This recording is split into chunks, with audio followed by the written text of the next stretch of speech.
she was a poor girl, caring for her disabled brother, struggling to survive. Everything shifted when she aided an elderly woman with her load. That small act opened an unexpected path. A job came, but the house held secrets, one being love. How did her kindness spark such change? Who was the old woman she helped? Relax and discover this moving tale of Sophie, a poor girl whose life transformed after helping a stranger on the road. Sophie sat under a mango tree by a dusty path, clutching a small bag of food, tears falling. Her clothes were worn, her eyes red. She hadn't eaten since yesterday, but her thoughts were on her brother Caleb, who also went hungry. After their parents' death in an accident, Caleb relied on crutches. Sophie gazed skyward, weary, whispering, "God, Caleb's suffering. I'm lost." As she wiped tears, an old woman approached, voice frail. "My daughter, please help. I haven't eaten." Sophie saw her tired face, torn wrapper, and worn slippers. The woman eyed Sophie's bag. "Can you spare some food?" she asked, softly. Sophie clutched it tighter. "It's for my brother. He's sick and hungry," she said, voice trembling. "He can't walk well." The woman sat on a stone, hand on chest in pain. "Just one bite," she pleaded. Sophie's throat tightened. The woman's hands shook, her feet dusty. Sophie's heart wavered. Closing her eyes, she made a choice. Kneeling, she offered the warm plate. "Take it," she said quietly. The woman's eyes teared. "God bless you," she whispered. Silence fell. Sophie felt a strange shift inside. Returning home, she entered their small room. Caleb, by the window, lit up. "Did you bring food?" Sophie nodded slowly. "I gave it to an old woman. She was hungry." Caleb's face sank. "But I'm starving," he said weakly. Sophie hugged him, tears falling. "I couldn't leave her," she said. Caleb leaned into her. "Will we be okay?" Silence lingered. Sophie held him tighter. At the construction site, Sophie hauled water under the scorching sun. Weak from hunger, she faltered.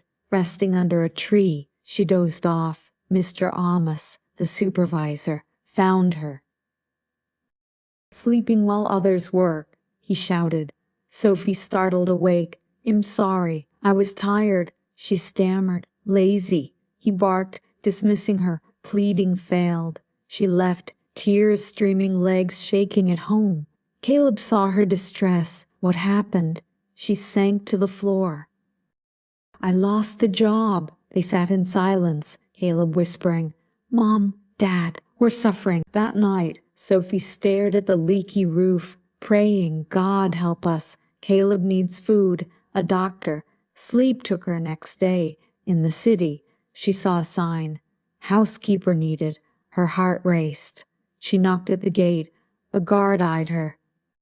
"Come back tomorrow," he said. Sophie left, hopeful. Near home, she saw the old woman again, struggling with a sack. "Mama," Sophie called, helping her. The woman, Deborah, smiled. "You're a child of light." Sophie shared Caleb's struggles.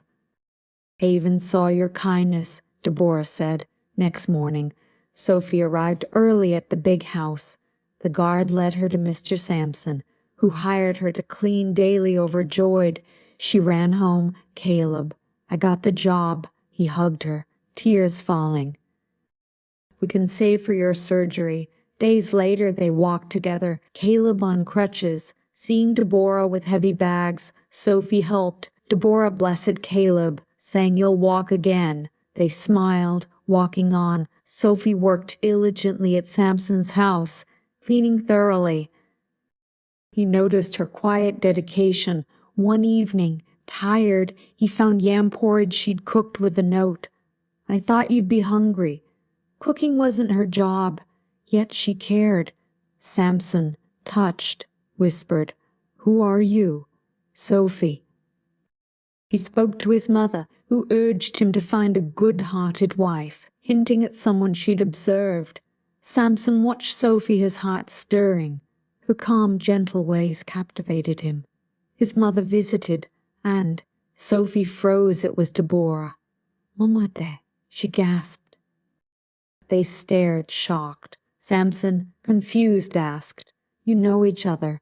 Deborah explained she'd posed as a poor woman to test hearts, and Sophie selflessly helped her. "She's rare," Deborah said.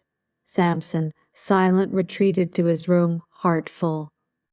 Deborah comforted Sophie. Good hearts shine. Sophie left for Caleb, promising to return. That night, Deborah apologized to Samson for her secrecy, seeking a worthy wife for him. Samson admitted in falling for Sophie. Deborah urged him to act. Next morning, he waited for Sophie. "I want to marry you," he said, stunned. Sophie replied, "I'll think about it." She observed Samson's fairness and kindness, growing certain, wearing a yellow gown. Sophie approached Samson. "I'm sure I'll marry you." He hugged her, overjoyed. Deborah danced, singing, "My son found a good wife." Sophie later shared her dream to study. Samson enrolled her in an online university and surprised her with a catering shop, Sophie's Delight Kitchen. He also funded Caleb's surgery. At their wedding, Sophie glowed. Caleb danced and joy filled the air. Her sorrow ended. Love and peace began. Sophie's kindness to a stranger transformed her life, from poverty to love with a kind billionaire. Small acts of good can open unexpected doors.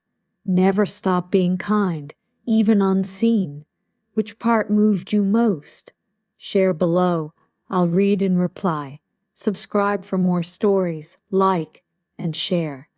Thanks for reading. See you next time.